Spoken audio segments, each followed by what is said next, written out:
La sociedad moderna se caracteriza por muchas cosas, pero quizás más notablemente por el notable avance científico y tecnológico, así como por el capitalismo, el individualismo y el hedonismo. Somos más ricos que nuestros antepasados, vivimos en entornos más seguros y cómodos, tenemos más acceso a alimentos y otras necesidades básicas. ¿Por qué entonces hemos visto un aumento masivo en las enfermedades mentales? La mayor parte de la evidencia concluye que parece haber habido un aumento significativo en la incidencia de la locura en el siglo XIX, y que este aumento consistió principalmente en pacientes con la enfermedad que ahora llamamos esquizofrenia. Una de las características más ramificadas de la modernidad en el intenso enfoque en el valor y el poder del yo individual, alejarse de la búsqueda de un orden externo objetivo y, en cambio, volvernos hacia adentro y tomar conciencia de nuestra propia actividad. Esto se convierte en una característica generalizada de la experiencia humana y el autoconocimiento en el siglo XIX. La cultura occidental está dominada por el individualismo, el subjetivismo y el relativismo, con el surgimiento de un nuevo tipo de carácter que domina nuestra época, el hombre psicológico, que está empeñado en la conquista de su vida interior. La enfermedad mental también debe verse en línea con la estructura social moderna, con la burocratización, la tecnificación, la secularización y la racionalización del mundo moderno en el nivel de la experiencia individual. Las condiciones de la vida moderna, con sus formas racionales de organización social, son más complejas, conflictivas y requieren requisitos cognitivos potencialmente desorientadores. Si bien se hace hincapié en la individualidad, también se debe adaptar simultáneamente a las necesidades cambiantes de la sociedad. El problema surge cuando estos dos están en contradicción, lo que lleva a una sensación de división interior. En el mito de la enfermedad mental, el psiquiatra Thomas Szasz critica el establecimiento psiquiátrico que utiliza la enfermedad mental como metáfora para describir un patrón de comportamiento ofensivo o perturbador. Bajo el término amplio de esquizofrenia, como una enfermedad, Szasz escribió: si hablas con Dios, estás rezando. Si Dios te habla, tienes esquizofrenia. Si los muertos te hablan, eres un espiritualista. Si hablas con los muertos, eres un esquizofrénico. Si bien muchos se comportan y piensan de manera perturbadora, esto no significa que realmente tengan una enfermedad. A diferencia de las enfermedades físicas, las enfermedades mentales se juzgan a partir de determinadas normas psicosociales, éticas o legales. Transgredir estas normas no es consecuencia de la enfermedad, sino del intento de afrontar y abordar los problemas de la vida. Szasz no sugiere que las enfermedades mentales no existan. Más bien afirma que muchos de los fenómenos son consecuencia del intento de confrontar y abordar el problema de cómo vivir, y que identificar tales fenómenos como una enfermedad es para ocultar los verdaderos problemas de vida a los que se enfrenta la gente. Con una comprensión cada vez mayor de sí mismo y del mundo, el hombre moderno se siente libre para dirigir su propia vida y debe asumir la responsabilidad de ella. Estamos, como afirmó Jean-Paul Sartre, condenados a ser libres, condenados a cargar con el peso de nuestra libertad y responsabilidad sin poder buscar refugio en los demás. Debemos ser responsables de nosotros mismos, ya que no tenemos otra forma de experimentarnos a nosotros mismos o al mundo como si estuviéramos en otro modo que en nuestra propia existencia. No podemos permitir que nuestra existencia dependa de otra persona, porque eso contradiría el núcleo mismo de nuestro ser. Podemos pedir la opinión de otras personas, pero la elección, en última instancia, está en nosotros. Muchos no pueden soportar esta libertad vertiginosa. Kierkegaard dice que uno puede perderse en el infinito, un estado de análisis, parálisis, donde uno piensa en las posibilidades infinitas pero nunca actúa. o perderse en lo finito, convertirse en una imitación, un número, una cifra en la multitud. Esta última es la desesperación de la finitud o lo que ahora llamaríamos psicosis depresiva. No se pueden imaginar formas de vida alternativas y librarse de las obligaciones triviales que no les dan ningún valor. Es como si uno literalmente hubiera muerto a la vida, pero debiera permanecer físicamente en este mundo. Uno vive agonizante. Al final, uno se enfrenta al porqué de la existencia. Como escribe Albert Camus, despertar, tranvía, 4 horas en la oficina o fábrica, comida, tranvía, 4 horas de trabajo, comida, dormir y lunes, martes, miércoles, jueves, viernes y sábado, siguiendo el mismo ritmo. Este camino se sigue fácilmente la mayor parte del tiempo, pero un día surge el porqué, y todo comienza en ese cansancio teñido de asombro. La persona absurda de Camus es aquella que ha visto a través de las ridículas repeticiones de la vida cotidiana. Es consciente de su condena de Sísifo. Todos tenemos que empujar nuestras propias rocas y verlas rodar hacia abajo. Si lo que hacemos no satisface nuestro porqué de existencia, debemos buscar otras alternativas o arriesgarnos a caer en una crisis existencial. Una sensación nauseabunda de intentar justificar la propia existencia, que puede llevar al suicidio. Uno de los acontecimientos más significativos de la civilización occidental es el siglo de las luces en el siglo XVIII. Un periodo que socavó los valores en los que la sociedad se había apoyado hasta entonces, a saber, la visión religiosa. Esto engendra las más profundas repercusiones culturales, sociológicas y psicológicas, dejando a muchos enfrentando una crisis para discernir un significado propósito de su existencia y luchando por abordar los problemas de la vida que esto genera. Si bien anteriormente teníamos respuestas listas al problema de cómo se debe vivir la vida y cuál era su significado y propósito general, dado que la fe en la existencia de Dios nos dio la seguridad de que estábamos participando en un proyecto divino, ahora estamos experimentando lentamente las consecuencias de lo que Nietzsche proclamó como la muerte de Dios, cuyas plenas consecuencias eludirían a mucha gente, como dejó claro. Este tremendo acontecimiento sigue en camino, todavía errante, aún no ha llegado a los oídos de los hombres. Este hecho está aún más distante de ellos que las estrellas más distantes, y sin embargo, lo han hecho ellos mismos. Esta comprensión nos obliga a enfrentarnos a la aterradora pregunta: ¿tiene la existencia algún significado? La edad moderna se caracteriza por una sensación de desorientación por no saber qué hacer con la vida. Una figura notable que ha intentado responder a esta crisis existencial y las manifestaciones psicológicas del sinsentido es Viktor Frankl. Nos hemos quedado en un vacío existencial. La crisis de sentido y la neurosis de masas de los tiempos modernos es el grito inaudito del sentido. Frankl cree que esta es la causa de la gran parte del aumento de las enfermedades mentales en la modernidad. Es la lucha por enfrentar el vacío existencial.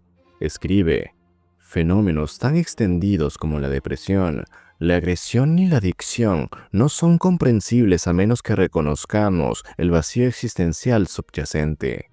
La respuesta terapéutica de Frankl a quienes experimentan tales fenómenos es reorientar a la persona hacia el significado o el propósito de su existencia.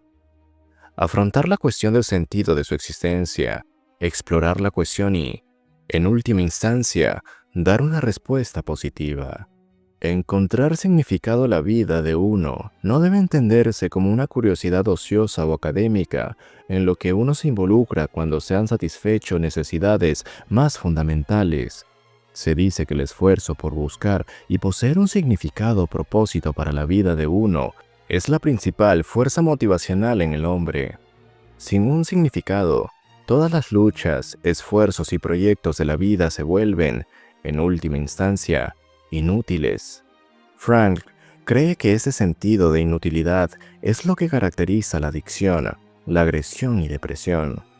No hay nada en el mundo que pueda ayudar a uno de manera tan efectiva a sobrevivir incluso en las peores condiciones como el conocimiento de que hay un significado en la vida.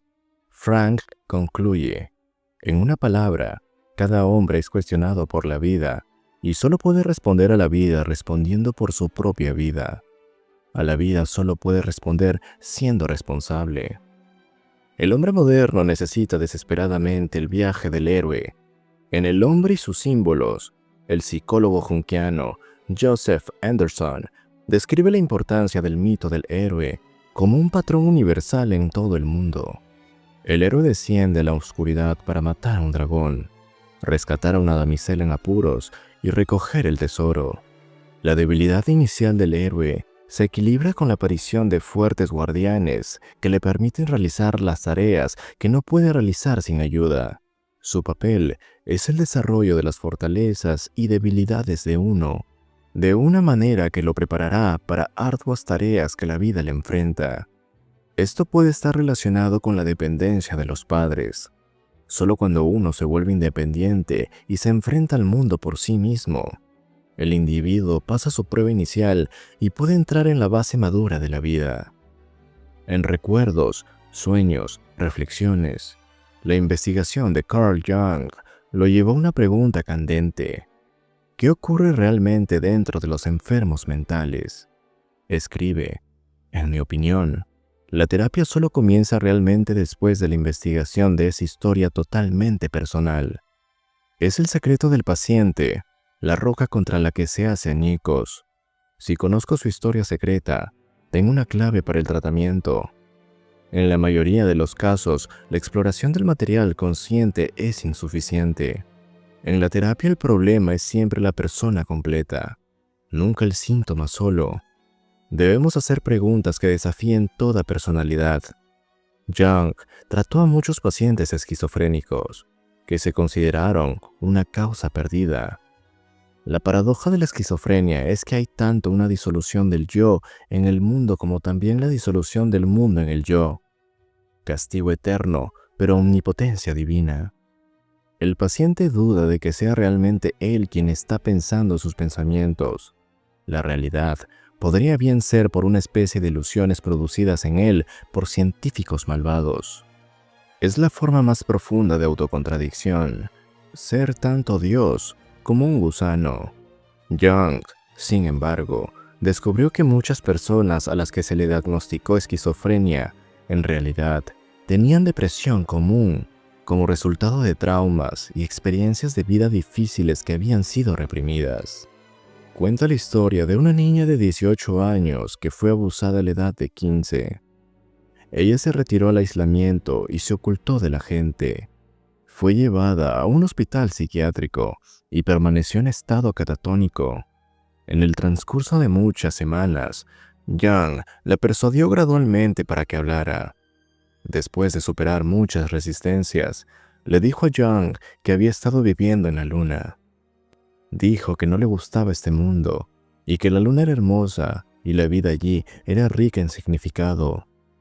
Escribe, como resultado del incesto al que había sido sometida de niña, se sintió humillada a los ojos del mundo, pero elevada en el reino de la fantasía.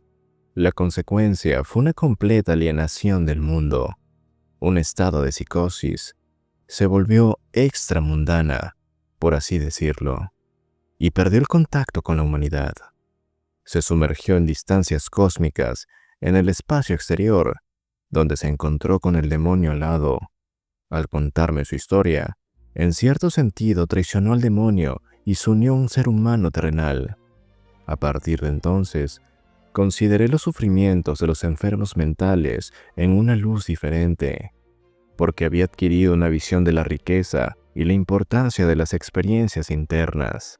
En su libro, Tribu, Sebastian Junger sostiene que a lo largo de la historia, los humanos han tenido un fuerte instinto de pertenecer a pequeños grupos o tribus. Estas tribus le dieron a la gente un propósito y una comprensión de la vida. Sin embargo, esta conexión tribal se ha borrado en la sociedad moderna. Durante las guerras con las tribus indias, muchos colonos europeos fueron hechos prisioneros y retenidos dentro de las tribus. Después de que tuvieron la oportunidad de escapar y regresar a la sociedad moderna, muchos se negaron a hacerlo. Prefirieron la sociedad primitiva a la sociedad moderna. Por el contrario, ningún miembro de la tribu quería huir a la sociedad moderna. Hemos evolucionado genéticamente para vivir en un grupo independiente para sobrevivir. Y esto crea igualdad, ya que todos juegan un papel necesario en la tribu. Trabajar 12 horas a la semana para sobrevivir, en contraste con el promedio de 40 horas a la semana que requieren muchas sociedades occidentalizadas. Las tribus colaboran para sobrevivir. Todos los días van a cazar y recolectar, y por la noche regresan para compartir la comida. La gente a menudo cree que la vida moderna con toda su tecnología eficiente ha permitido más tiempo libre. Sin embargo, ocurre exactamente lo contrario. La vida moderna se caracteriza por un ciclo desesperado de trabajo, obligaciones financieras y más trabajo, sacrificando la libertad personal. Sin embargo, se podría argumentar que la modernidad ha permitido un sentido de independencia que el hombre primitivo nunca podría haber logrado, lo que lleva a un sentido de libertad, pero también puede conducir a un sentimiento de alienación y depresión. Todavía no nos hemos adaptado genéticamente a nuestro entorno. Los enormes cambios de la agricultura y la revolución industrial apenas han comenzado a afectar nuestro acervo genético. En otras palabras, a pesar de que vivimos en sociedades más complejas, todavía estamos programados para ser cazadores-recolectores. Hoy en día, podemos estar rodeados de un grupo de personas y, sin embargo, sentirnos completamente solos. Esto no es algo que hayamos experimentado hasta hace muy poco. Estamos programados para pertenecer a un grupo en el que nos sentimos valorados por nuestras contribuciones a él. Y sin un grupo, muchos caen en una sensación de falta de sentido. El sociólogo Emil Durkheim fue el primero en notar los efectos positivos de la guerra en la salud mental. La tasa de suicidios, homicidios e ingreso en salas de psiquiatría disminuyó. Del mismo modo, en los desastres naturales, las personas dedican abrumadoramente su energía a la comunidad en lugar de a sí mismas. La adversidad produce comportamientos prosociales en los que es probable que uno abandone su propio interés y se sacrifique por los demás, actuando como una sociedad unificada, enviando a las personas de regreso a una forma de vida más antigua. La modernidad ha roto los lazos sociales que siempre han caracterizado la experiencia humana. Genera comodidad, permitiendo que las personas actúen de manera egoísta. Esto muestra un aumento de las enfermedades mentales en la profunda falta de sentido de comunidad de la sociedad moderna que la tribu nos había proporcionado históricamente. Tenemos mucho que aprender de nuestros antepasados a este respecto. El mundo pende de un hilo fino, y esa es la psique del hombre. Somos el gran peligro. Qué importante saber algo al respecto, pero no sabemos nada al respecto. Jung nos advierte que lamentablemente desconocemos nuestro inconsciente. Nos hemos vuelto demasiado racionales y hemos perdido el contacto con nuestros instintos primitivos, lo que lleva a una disociación en la psique de la civilización moderna. Escribe, cosas cuya enormidad nadie podría haber imaginado en la idílica inofensividad de la primera década de nuestro país han sucedido y han puesto nuestro mundo patas arriba. Desde entonces, el mundo ha permanecido en un estado de esquizofrenia. El hombre moderno no comprende cuánto su racionalismo, que ha destruido su capacidad de responder a los símbolos e ideas luminosos, lo ha puesto a merced del inframundo psíquico. Se ha liberado de la superstición, o eso cree él, pero es el proceso en que ha perdido sus valores espirituales en un grado positivamente peligroso. Su tradición moral y espiritual se ha desintegrado y ahora está pagando el precio de esta ruptura en la desorientación y disociación mundial. La superficie de nuestro mundo parece estar limpia de todos los elementos supersticiosos e irracionales. Sin embargo, una margen realista de la mente humana revela muchos rasgos primitivos que todavía juegan un papel como si nada hubiera sucedido durante los últimos siglos. El hombre se siente aislado en el cosmos porque ya no tiene una relación profunda con la naturaleza. Cuando los valores espirituales de una sociedad primitiva están expuestos al impacto de la civilización moderna, su gente pierde el sentido de sus vidas. Su organización social se desintegra y ellos mismos decaen moralmente. Como escribe Ernest Becker, los antropólogos saben que desde hace mucho tiempo que cuando una tribu pierde la sensación de que su forma de vida vale la pena, puede dejar de reproducirse o en grandes cantidades simplemente se acuestan y mueren junto a arroyos llenos de peces.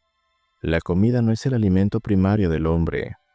A diferencia del hombre primitivo, el hombre moderno ha perdido el contacto con la naturaleza y su relación con los animales y árboles a través de las etapas místicas. Puede que hayamos avanzado en el mundo exterior, pero nuestro mundo interior sigue siendo delicado y fragmentario. Un famoso ejemplo ficticio de la disociación moderna es el Dr. Jekyll y el Sr. Hyde. En la historia, la separación de Jekyll tomó la forma de un cambio físico. En lugar de, como en la realidad, un estado psíquico interno, Jung escribe: podemos ser poseídos y alterados por los estados de ánimo, o volvernos irracionales e incapaces de recordar hechos importantes sobre nosotros mismos o sobre los demás. Hablamos de ser capaces de controlarnos a nosotros mismos, pero el autocontrol es una virtud rara y notable. Hay un mundo de diferencia entre una decisión consciente de escindir y suprimir temporalmente parte de la psique de uno y una condición en la que esto sucede espontáneamente, sin el conocimiento o consentimiento de uno, e incluso contra la intención de uno. El primero es un logro civilizado, el segundo una primitiva pérdida de un alma, o incluso una causa patológica de una neurosis. Para curar la división en la psique, Jung nos dice que exploremos nuestro inconsciente a través de la autorreflexión y el diario de sueños. Debemos entender que hay cosas dentro de nosotros que están más allá de nuestro control, que son personalidades autónomas. Aquí es donde encontramos los conocimientos vitales para nuestra vida, y donde los aspectos primitivos que forman parte de la mente original se conservan como arquetipos. A pesar de nuestras diferencias, todos compartimos un inconsciente colectivo que se adapta a las particularidades de la vida del individuo. Hemos estado tan ocupados con la cuestión de lo que pensamos que nos olvidamos por completo de preguntar qué piensa la psique inconsciente de nosotros. Si has llegado hasta aquí, espero hayas disfrutado de este video. Y cuéntame, ¿crees que las enfermedades mentales han afectado nuestra sociedad actual?